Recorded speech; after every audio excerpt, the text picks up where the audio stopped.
사도신경으로 신앙을 고백하겠습니다. 나는 전능하신 아버지 하나님 천지의 창조주를 믿습니다. 나는 그의 유일하신 아들 우리 주 예수 그리스도를 믿습니다. 그는 성령으로 잉태되어 동정녀 마리아에게서 나시고 본디오 빌라도에게 고난을 받아 십자가에 못 박혀 죽으시고 장사된 지 사흘 만에 죽은 자 가운데서 다시 살아나셨으며 하늘에 오르시어 전능하신 아버지 하나님 우편에 앉아 계시다가 거기로부터 살아있는 자와 죽은 자를 심판하러 오십니다. 나는 성령을 믿으며 거룩한 공교회와 성도의 교제와 죄를 용서받는 것과 몸의 부활과 영생을 믿습니다. 아멘. 찬송가 289장 찬송하겠습니다. 289장입니다.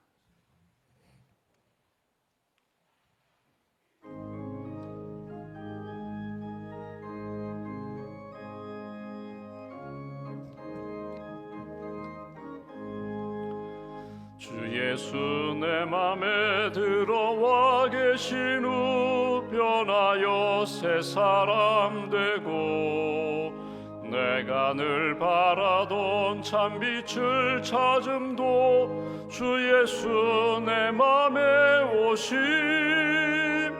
주 예수 내 맘에 오심 주 예수 내 맘에 오심 물밀든 내 맘에 기쁨이 넘치문 주 예수 내 맘에 오심 주 예수 내 맘에 들어와 계신 후 망령된 행실을 끊고 머리털보다도 더 많던 내 죄가 눈보다 더 희어졌네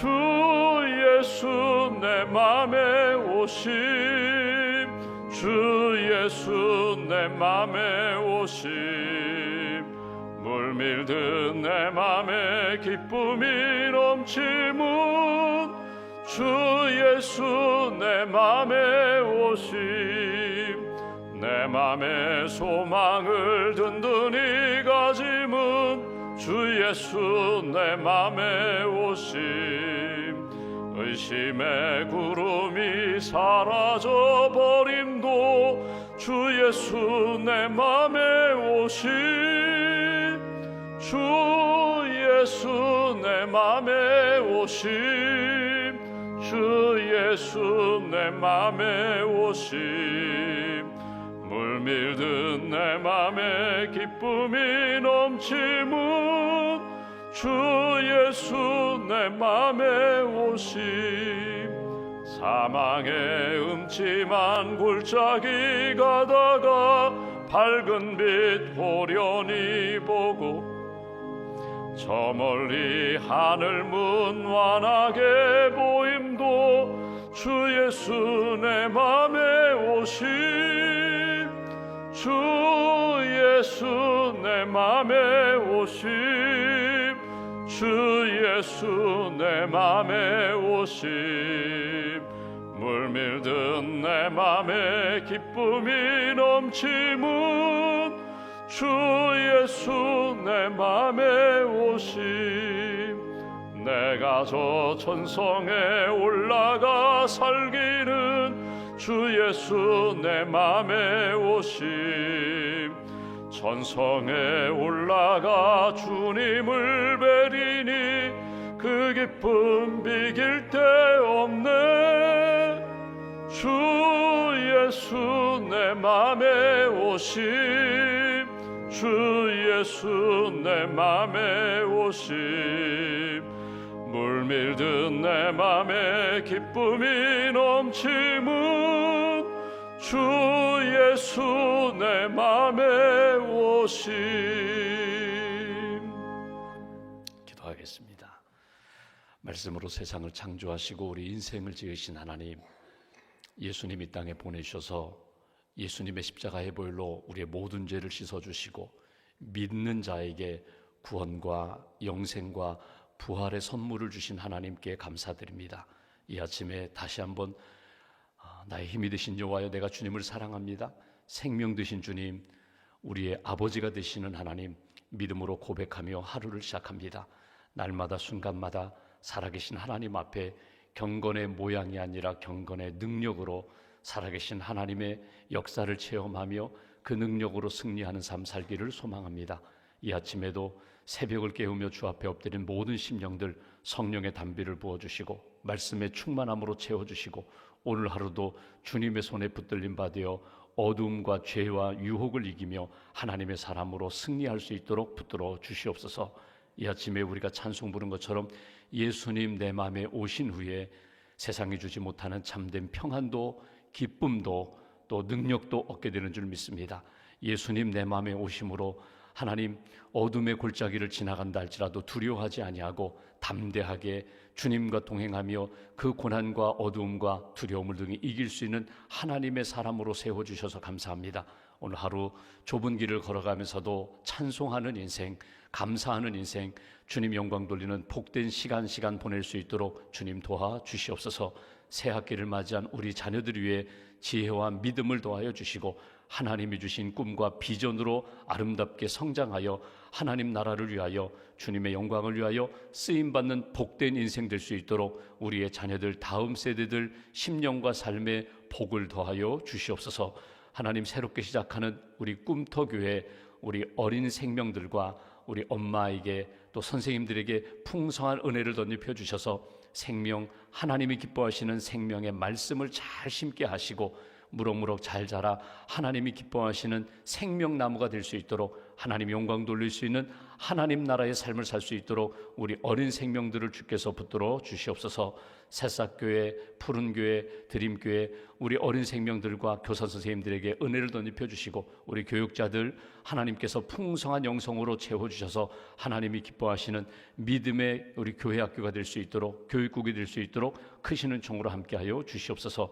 우리 젊은이 교회 성도들에게 은혜를 덧입혀 주셔서 이 혼란한 때에 어두운 시기에 창조주 하나님을 붙잡게 하시고 말씀으로 잘 훈련받게 하시고 어느 곳에 있든지 하나님이 기뻐하시는 주의 뜻 이루는 우리 젊은이 교회 성도들로 주님 세워 주시옵소서.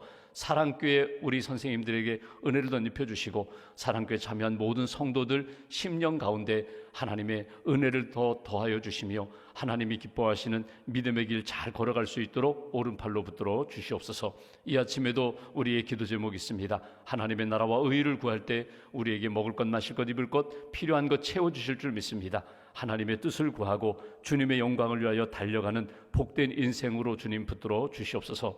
육신적인 질병으로 힘든 시간을 보내는 분들이 있습니다. 항암 치료 중인 분도 있습니다. 수술의 회복 중인 분도 있습니다. 또 출산을 앞두고 있는 가정도 있습니다. 우리의 삶의 형편을 아시는 하나님, 모든 것들을 주께서 주장해 주시기를 원합니다. 다스려 주시기를 원합니다. 회복시켜 주시고 하나님이 살아계심을 체험하며 간증할 수 있는 은혜를 오늘도 우리에게 허락하여 주시옵소서. 믿음과 감사의 예물 주 앞에 봉헌하오니 기도를 받으시고 예물을 받으시고 이 땅 살아가며 하나님이 기뻐하시는 형통한 삶 이어갈 수 있도록 축복하여 주시옵소서. 오늘 한날의 삶을 주님께 맡깁니다. 찬송 부른 대로 주님 내 안에 계심으로 감사합니다. 평안합니다. 고백하며 주님 영광 돌리는 복된 한 달로 지켜 주시옵소서. 우리 구주 예수님의 이름으로 기도하옵나이다. 아멘. 오늘 말씀은 누가복음 13장 말씀 보겠습니다.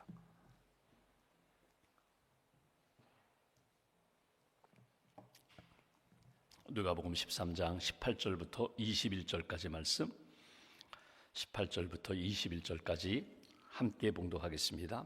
그러므로 예수께서 이르시되 하나님의 나라가 무엇과 같을까? 내가 무엇으로 비교할까? 마치 사람이 자기 채소밭에 갖다 심은 겨자씨 한 알 같으니 자라 나무가 되어 공중의 새들이 그 가지에 깃들였느니라. 또 이르시되 내가 하나님의 나라를 무엇으로 비교할까? 마치 여자가 가루 서말 속에 갖다 넣어 전부 부풀게 한 누룩과 같으니라 하셨더라. 아멘. 하나님의 은혜와 평안이 여러분과 함께 하시기를 기원합니다. 오늘 말씀은 두 가지 비유입니다. 겨자씨 그리고 누룩의 비유를 통하여 하나님의 나라에 대하여 말씀하시는 그런 내용을 우리가 보게 됩니다. 이 말씀은 마태복음 13장에도 나오고 마가복음 4장에도 나오는 예수님의 그 유명한 천국 비유 가운데 하나입니다.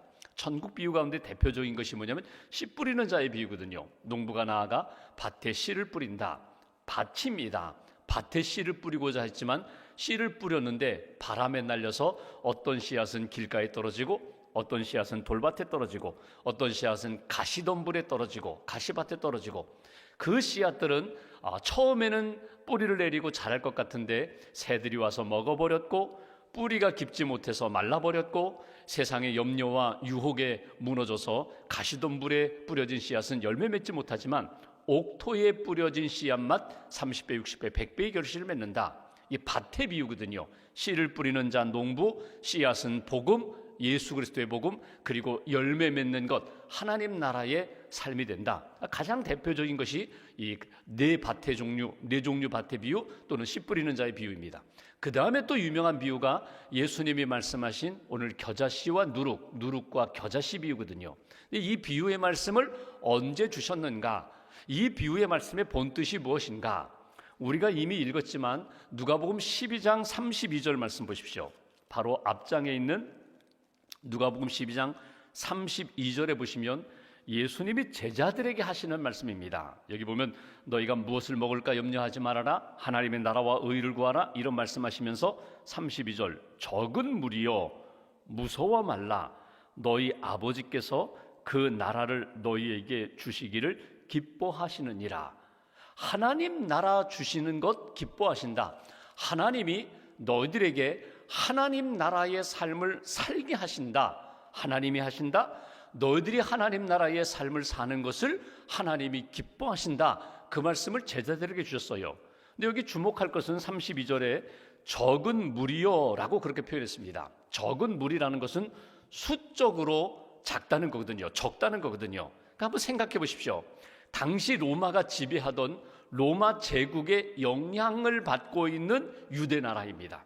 그러니까 로마 제국의 그 엄청난 힘에 비하면 오늘 여기 유대 나라는 적은 나라죠. 아니, 하나님을 믿는다고 하지만 하나님을 믿지 않는 세상 나라에 비하면 유대 나라, 하나님을 믿는 백성들은 수적으로 굉장히 적어요.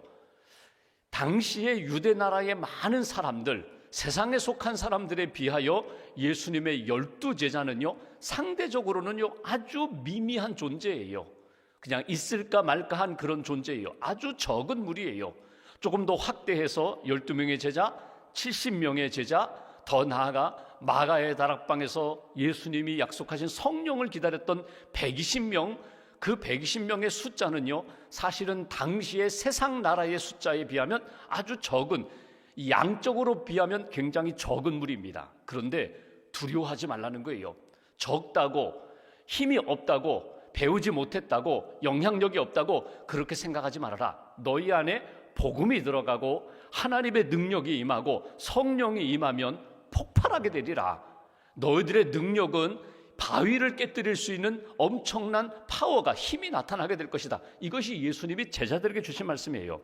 제자들 보시면 다 무지한 사람들이에요. 대부분 어부 출신이고 많이 배우지 못한 사람이에요. 세상의 권력, 세상에 많이 배운 사람들에 비하면 보잘것없는 무기력한 힘없는 사람들 같지만 너희들 무서워하지 말아라, 두려워하지 말아라.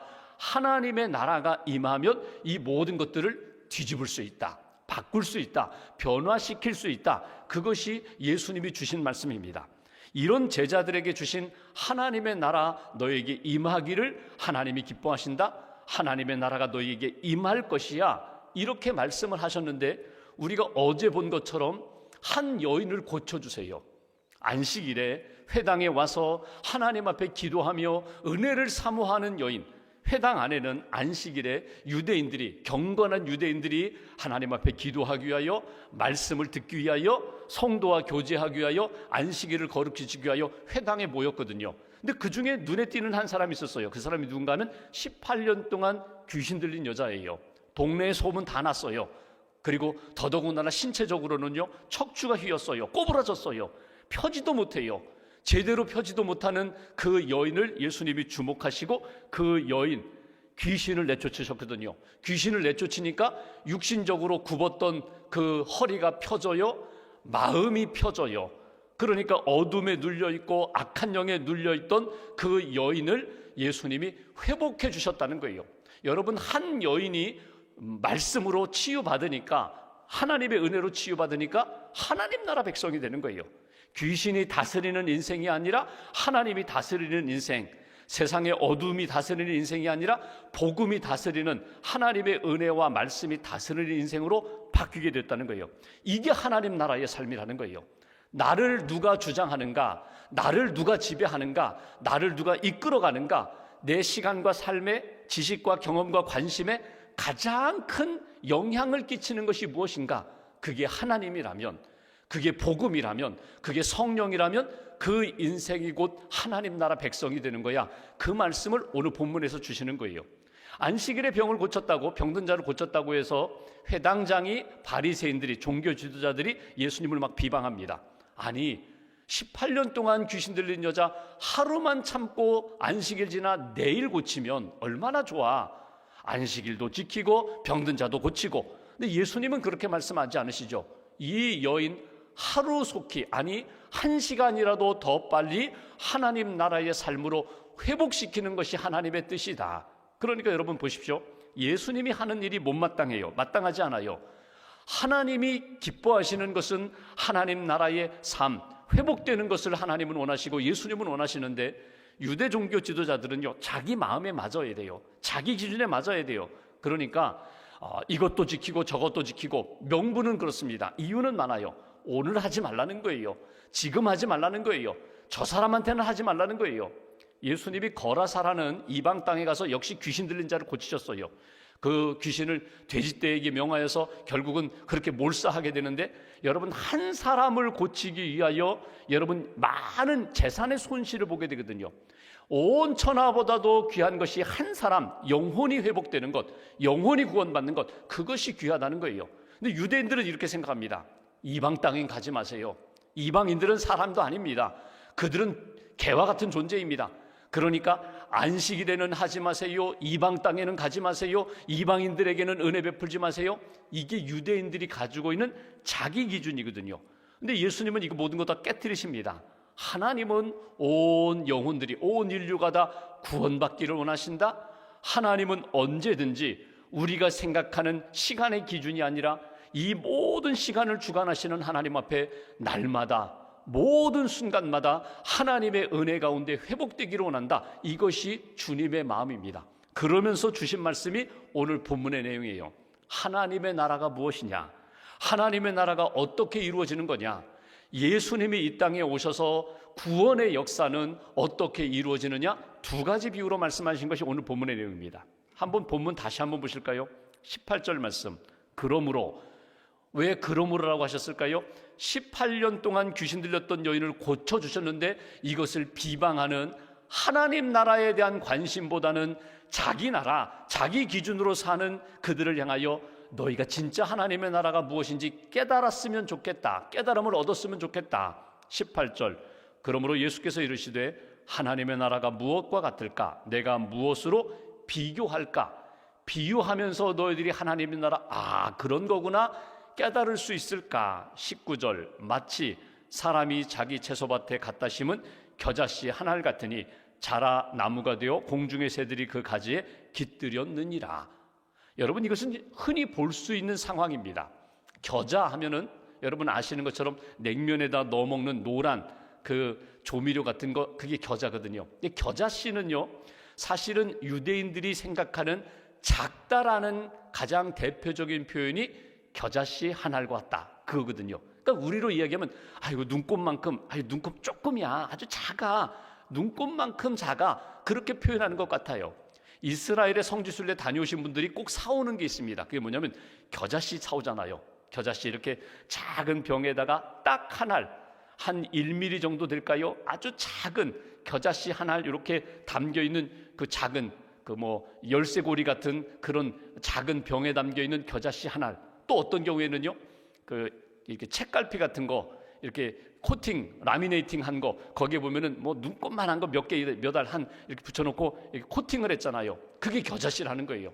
아주 작은 것의 대명사입니다. 근데 그 겨자씨가 땅에 심겨져 자라면 이것이 2m, 심지어는 2.5m, 3m까지의 큰 나무가 되는 거예요. 그리고 새들이 와서 거기에 둥지를 들고 집을 짓는 그 정도 큰 나무가 된다. 겨자씨 한 알은 아주 작은 것이지만 그것이 땅에 심겨져 자라면 큰 나무, 생명나무처럼 자라게 된다는 거예요. 다른 새들이 와서 둥지를 들고 거기에 포근한 안식처를 삼을 정도의 큰 나무가 된다. 비교하는 거예요. 이렇게 작지만 이렇게 큰 나무가 된다. 그런데 오늘 여기에 주목할 단어가 있습니다. 그건 뭐냐면 19절 다시 한번 보십시오. 겨자씨 한 알 같으니 이렇게 표현했습니다. 겨자씨 한 줌이 아니라 겨자씨 한 알이에요. 딱 하나예요. 그 하나가 눈에 보일까 말까 한 그 겨자씨 한 알이 땅에 심겨지면 내 손이 아니라 내 품으로도 다 품을 수 없는 큰 나무, 겨자나무가 된다는 거예요. 새들이 와서 둥지를 둘 수 있을 정도로 이 세상을 품는 큰 나무가 되는 것, 그것이 겨자씨의 비유예요. 여러분, 여기에서 우리가 꼭 기억할 것은 여러분, 겨자씨 한 알이 의미하는 게 무엇인가? 이것이 예수님이고, 이것이 복음이고, 이것이 말씀이고, 이것이 믿음이에요. 이것이 우리 마음밭에, 우리 심령 안에 들어오면 우리의 심령이 겨자씨 한 알만 믿음으로 고백하고 예수님을 영접했는데 우리의 인생이 겨자씨 나무처럼 큰 하나님이 기뻐하시는 생명나무처럼 자라게 된다는 거예요. 양적인 변화입니다. 눈에 보이는 양적인 변화. 나는 그냥 믿음으로 고백했어요. 그런데 나의 영향력은, 삶의 지경은 이 세상을 품을 정도로 큰 하나님이 기뻐하시는 영향력 있는 삶으로 하나님이 바꿔주신다는 거예요. 내가 바꿀 수 없는 것, 예수님을 영접했더니, 내 삶에 예수님을 믿었더니 내 인생이 그렇게 변화되었다. 어떤 부부가 늘 티격태격 싸워요. 결혼한 지 얼마 안 됐는데 계속 싸워요. 주도권 싸움을 합니다. 여자는 잡아야 돼, 초장에 잡아야 돼, 남편도 내가 잡아야 돼. 서로 주도권 싸움을 하다가 교회에 가서 예배를 드리며 은혜를 받았어요. 여러분 가정의 주인은 여러분이 아닙니다. 하나님이 여러분 가정의 주인입니다. 하나님이 주인 되게 하셔야 합니다. 그래야 베델의 가정, 하나님의 집이 된다고 말씀을 듣고 은혜를 받았어요. 그 다음부터 부부가 서로 주인 되려고 하지 않아요. 우리 두 사람의 주인은 하나님이 주인 되신다. 하나님이 무엇을 기뻐하실까? 항상 갈등이 생기려고 할 때에 주님은 어떻게 보실까? 주님은 어떻게 생각하실까? 그거 생각하게 되니까 다툼이 없어졌다는 거예요. 이게 하나님의 나라예요. 이게 하나님 나라의 삶이에요. 누구와의 관계 속에서 항상 내가 이겨야지 자존심 싸움하고 내가 더 경쟁하면서 위에 올라가려고 하면은 하나님 나라가 아니라 자기 나라 세우는 거예요.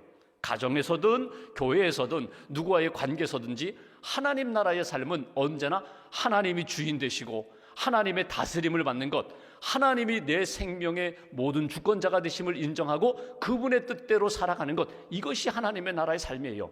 그 하나님의 나라의 삶이 언제 시작된다고요? 말씀을 영접하면서, 예수님을 영접하면서 말씀이 내 안에 와서 그 말씀이 뿌리 내리고 자라 꽃 피우고 열매 맺을 때 하나님 나라 나무가 되는 거예요. 생명의 삶이 되는 거예요. 여러분, 언제 여러분들은 예수님을 영접하셨어요? 잘 보세요. 언제 예수님을 영접하셨어요? 다 인격적으로 예수님을 만난 때가 있거든요. 젊은 시절에 저는요 유아 세례 받아가지고 저는 기억도 없어요. 엄마 아빠의 믿음으로 세례를 받았지만 여러분 18세가 되면은 입교라는 예식을 합니다. 그때 다시금 믿음을 고백하잖아요. 분명히 우리가 하나님 나라 백성의 삶을 산다면, 내가 예수님을 믿고 구원의 확신이 있다면 분명히 내가 예수님을 인격적으로 만난 때가 있어요. 나는 예수님을 믿습니다. 예수님이 십자가에 달려 돌아가셔서 내 모든 죄를 용서해 주셨음을 내가 믿습니다. 정말 내가 믿음으로 고백하던 때가 있어요. 그런데 예수님을 만나기 전에, 그 전에 말씀을 들은 때가 있어요. 말씀이 내 안에 들어와서 그 말씀을 나의 말씀으로, 하나님이 내게 주신 생명의 말씀으로 고백을 하면서 구원의 확신을 갖게 되는 거거든요. 그러면 그 말씀은 언제 들었는가? 어쩌면 우리가 기억도 하지 못하던 그때의 말씀을 들었는지 몰라요. 어떤 분이 40대에 교회에 처음 나왔어요. 교회에 처음 나온 거예요. 참 인생이 어렵고 힘들어서 교회에 왔는데 이제 목사님과 상담을 하고 신방을 하면서 언제 교회 다니셨어요? 저는 교회 가본 적이 없어요. 저는 교회 처음 온 거예요. 근데 이분이 생각하는 거예요. 내가 40년 동안 교회는 처음 왔는데 내가 성경에 대하여는 들은 적이 있다는 거예요. 설교는 들은 적이 있다는 거예요. 성경에 대하여 읽은 적도 있다는 거예요. 언제 읽었는가? 제가 미션스쿨을 다녔거든요. 고등학교 때 제가 미션스쿨 3년 동안 기독교 학교이기 때문에 일주일에 한 번씩 채플 시간을 가졌는데, 그때 내가 설교를 들었다는 거예요. 그때 막 공부한다고 하면서 이 예배당 채플실에 내가 성경책 가져가지 않고 내가 교과서 가져가지고 막 뭐 문제풀이하고 공부는 했지만, 그때 은연중에 내가 설교를 들었는데 그때 들었던 말씀이 생각난다는 거예요. 그럼 그분은 언제 말씀을 듣기 시작했어요? 40대에 교회에 처음 나와서 설교를 들은 것이 아니라 고등학교 때 말씀을 들은 거예요. 그냥 학교 다니면서 이거 가기는 싫은데 이거 가야 된다고 하니까 예배당 채플실에 가서 앉아 있으면서 공부, 뭐 국어 공부하고 영어 공부하고 수학 문제 풀면서도 선생님이 목사님이 설교하시는 걸 그때 들은 거예요. 그리고 나 보니까 내가 가끔씩 군대 생활할 때에, 사회 생활할 때에 이렇게 살면 안 되지, 그런 생각을 품었던 적도 있고, 그래도 교회 언젠간 한번 가볼까, 이런 생각 품었던 것. 여러분, 말씀을 내 안에 영접하고 듣는 것, 이게 귀하다는 거예요. 그리고 그 말씀이 언젠가 내 심령에 뿌리를 내리고 생명력을 발휘하면서 하나님 나라 백성의 삶을 살게 된다. 또 하나, 오늘 누룩에 대한 말씀을 보십시오. 이렇게 말씀합니다. 20절, 내가 하나님의 나라를 무엇으로 비교할까? 마치 여자가 가루 서말 속에 갖다 넣어 전부 부풀게 한 누룩과 같으니라. 여러분, 빵 만들어 보셨잖아요. 이스트 넣고 이렇게 밀가루 반죽에다가 이렇게 누룩을 집어넣은 다음에 하룻밤 이렇게 따뜻한 곳에 놓으면 이렇게 전부 부풀어요. 발효가 돼버려요. 그러면 발효될 때 여러분 보십시오. 나는 50% 여기만 발효되고 여기는 조금 뒀다가 나중에 발효됐으면 좋겠다. 그런 법이 없어요. 누룩을 넣으면은요, 전부 100%다 이게 누룩처럼 변화시켜요. 발효시켜요. 그 밑떡이라고 해가지고 유대인들은 그러면 전부 이게 발효된 그 밀가루 반죽 중에 한 줌을 딱 떼잖아요. 그리고 다음날 또 그것을 밀가루 반죽에다 집어넣으면 그것이 또 누룩처럼 돼가지고 전부 발효시키잖아요. 하나님 나라는, 여기 겨자씨는 양적인 변화를 일으킨다면 여기 누룩은요, 질적인 변화를 일으킵니다. 화학적인 변화를 일으켜요. 원래는 밀가루예요. 근데 누룩과 함께 있으면서 누룩이 돼버리는 거예요. 발효가 돼버리는 거예요. 하나님 나라의 삶은 이와 같다. 하나님이 기뻐하시는 삶으로 바뀌게 된다는 거예요. 여러분, 내 삶을 변화시키는 동력이 뭐예요? 여러분, 내 삶을, 내 관심과 내 시간과 물질을 나로 하여금 이렇게 쓰게 만드는 동력, 그 동기, 원인이 되는 힘이 어디에 있어요? 하나님 나라는 하나님이, 예수님의 말씀이, 하나님의 역사가 나를 그렇게 바꾸게 된다. 그때 하나님 나라의 백성이 된다는 거예요. 한 자매가 어렸을 때에 아빠를 그렇게 좋아했어요. 엄마보다 아빠를 좋아했어요. 아빠 딸. 아빠를 그렇게 좋아해서 나는 시집 안 갈 거야, 나는 결혼 안 할 거야, 아빠와 살 거야. 그런데 이제 청소년기를 보내고 대학생이 되고 이제 직장에 취업을 하게 되니까 이제 뭐 다 친구들 뭐 결혼도 하고 그러니까 이제 남자친구에 대한 관심이 생겼거든. 그러다가 어떻게 소개해가지고 한 남자를 만났어요. 나는 아빠하고 살 거야, 아빠하고만, 난 아빠가 최고 좋아. 그러던 이 딸이 어느 순간에 사랑하는 사람이 생기니까요, 확 바뀌는 거예요. 이제는 아빠보다 이 사람이 좋아, 나 빨리 시집 갈 거야, 나 빨리 결혼해서 내 살림을 살고 싶어. 바뀌는 거거든요. 세상에 속했던 사람이 어느 순간에 예수님을 만나서 예수님의 은혜를 받게 되고 성령님의 역사를 경험하게 되고 하나님 나라의 영향을 받게 되면은요, 바뀌는 거예요. 내가 바꾸고 싶다고 해서 바꾸는 것이 아니라 성령님이 이끄시는 대로 사는 삶이 생명의 삶이라는 걸 알기 때문에 세상에 속한 것이 아니라 하나님께 속한 사람으로 바뀌는 거예요. 이것이 하나님 나라의 삶이다. 오늘 두 가지입니다. 오늘 겨자씨처럼 말씀을 영접하고 말씀을 믿음으로 고백할 때 너의 인생이, 너의 영향력이 바뀌게 된다. 말씀이 너희를 바꿔주시리라. 누룩처럼 하나님이 너에게 주신 은혜와 생명의 역사가 너의 관심을 바꾸고 꿈을 바꾸게 되고 너의 인생의 목표를 하나님이 바꾸어 주시리라. 이것이 오늘 예수님이 주신 말씀이고 오늘 우리가 붙들어야 할 메시지입니다. 잘 붙잡으시고 오늘 하루 나의 관심사는 무엇인가, 무엇이 나를 주도해 가는가 점검하시며 하나님 나라 백성으로 오늘도 살아가는 저와 여러분들 되시기를 주님의 이름으로 기원합니다. 기도하겠습니다. 오늘 말씀 붙잡고 함께 기도합니다. 예수님 우리 안에 오셔서 감사합니다. 복음을 주셔서 감사합니다. 십자가와 부활의 복음을 고백하며 주님 바라보며 하나님 나라 백성으로 하나님 나라의 삶을 살게 해달라고 오늘 하루도 세상에 또는 이 어두움에 관심 갖는 인생이 아니라 하나님께 생명의 은혜의 말씀에 관심 갖는 인생으로 그 은혜와 영양 가운데 생명의 뜻을 이루는 생명의 삶을 사는 저희들 되게 해달라고 오늘 말씀 붙잡고 함께 기도하겠습니다. 하나님 감사합니다. 말씀의 삶을 살